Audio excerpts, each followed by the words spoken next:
Hey everybody, it's Thursday. You know what that means, don't you? Coffee shop Thursday. Grab that cup of coffee, sit down with your friends, sit around the table and start talking turkey. I mean, start talking turkey because Thanksgiving's only a week away. Oh, and I know you're probably all getting kind of excited about that and worried, do I have enough for this, enough of that? And then maybe even you're griping and groaning because, it's not going to be quite the same this year. We're not supposed to gather in big groups because of the pandemic, and there's a lot of moaning and groaning about that going on. But let's face it, we need to be safe. We need to take care of each other, and we are not in a very good way right now. So we need to listen to what they're telling us to do. And as we're talking about Thanksgiving, someone comes up with, oh, you know what I love about Thanksgiving? It's the perfect time to read Psalm 100. Make a joyful noise to the Lord, all the earth. Worship the Lord with gladness. Come into his presence with singing. Know that the Lord is God. It is he that made us, and we are his. We are his people and the sheep of his pasture. Enter his gates with thanksgiving and his courts with praise. Give thanks to him. Bless his name. For the Lord is good. His steadfast love endures forever, and his faithfulness to all generations. Oh, yes. Pastor, this is one of my favorite psalms, and that's why we recite it at our Thanksgiving table every year. It has the word Thanksgiving in it. Makes it a good psalm, doesn't it? And then there's Carl over there who says, yeah, but, in church this past Sunday, we used the 100th Psalm, and it wasn't because Thanksgiving was coming up, it's because it was Christ the King Sunday. And you know what? Not once in the Psalm does it say that God is King. It doesn't say that anywhere. So what is this? What is this, Pastor? Is this some sort of conspiracy to try to slip a psalm into our worship when it's not supposed to be there? Yeah, everybody says, what's up with that, Pastor?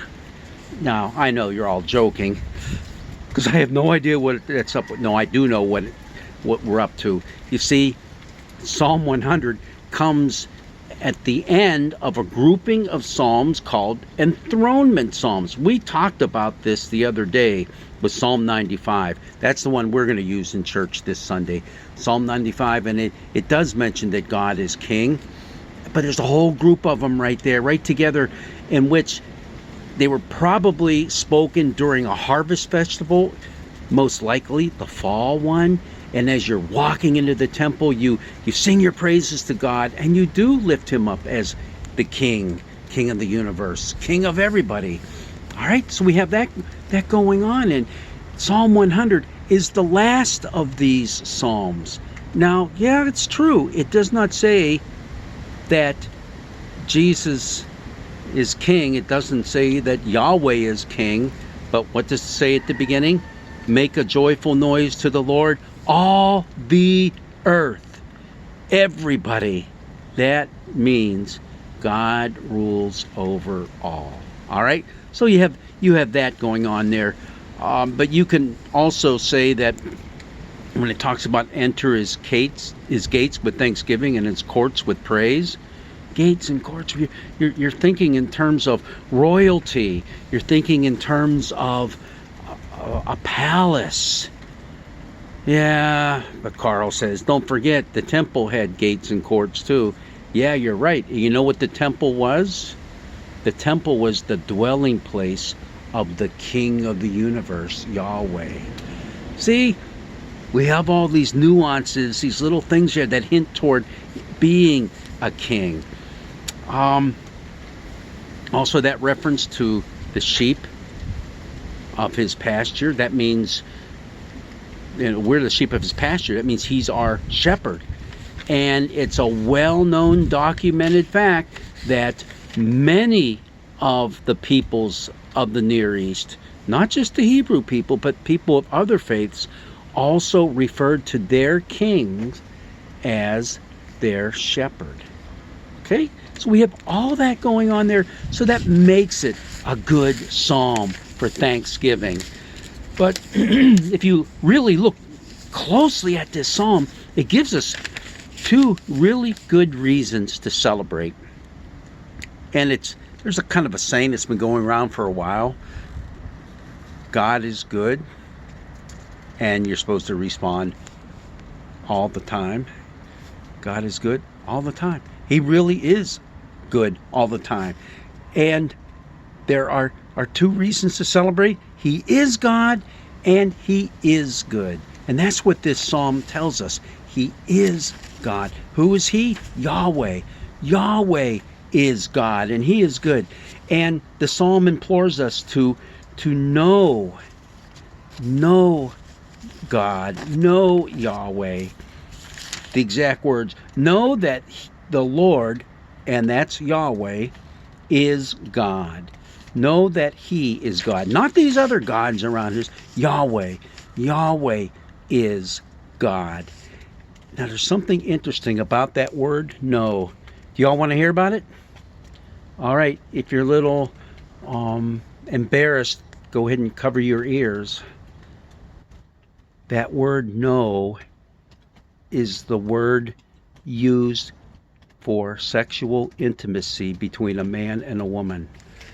Oh, what's that doing in our psalm?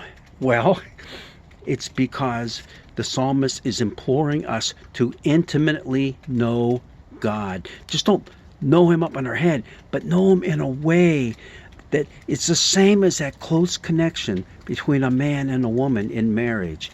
That intimacy that only they share with one another. That's what the psalmist is saying. Know Yahweh, know the Lord, that He is God. So keep that in mind. It's a very special relationship. And the best part of it is Yahweh, God, is good.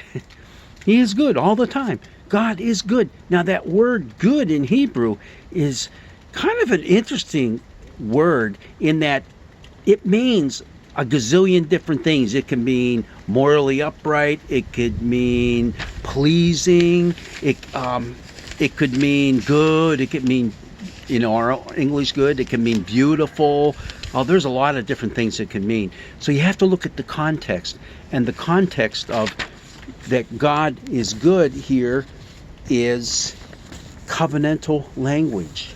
For the Lord is good, His steadfast love endures forever, and His faithfulness to all generations. That's the covenant language that's used many, many times in the Old Testament, referring to God, the covenant between God and His people. And that is why we can celebrate. We can celebrate Thanksgiving even in the midst of this pandemic we're going through, because God is good. He's good. Why? Because He is faithful to us. And the two words, again, I'm going to throw some more Hebrew at you, okay? But you can take it. You can take it. You're tough. The Hesed, we've talked about that before. Hesed, that steadfast love of God. And Emunah, faithfulness. Those are used in conjunction with each other many, many, many times in the Psalms and in other Old Testament scriptures. His love, His steadfast love, and His faithfulness, they're there forever. So because His love endures forever and that faithfulness just continues on for all generations, we can lift our voices in praise even in the midst of our pandemic. God's blessings be with you. Thanksgiving is a week away. Get all the goodies ready for the table. And in the meantime, remember, God's love and faithfulness toward us is what it's all about. Blessings be with you. Have a great day.